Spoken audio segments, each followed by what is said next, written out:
అంటే ఒక శ్రమ వచ్చింది, ఒక సమస్య వచ్చింది అంటే మనకేదో తీసుకొచ్చింది అని అర్థం. దేవునికి స్తోత్రం.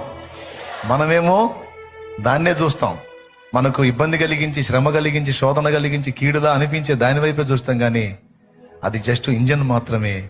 దాని వెనక పెద్ద గూడ్స్ ఉంది. ఆ గూడ్స్ నిండా నీకు ఆశీర్వాదాలు ఉన్నాయి. నీకు కీడులాగా, శోధనలాగా, ఇబ్బందిలాగా కనిపించింది జస్ట్ ఒక ఇంజన్ మాత్రమే. దాని వెనక అది లాక్కొచ్చిన గూడ్స్, నా తండ్రి దీవెనల ఆశీర్వాదాలు. ఒక గూడ్స్ గూడ్స్ గూడ్స్ మొత్తం నీకుంది ఉంది.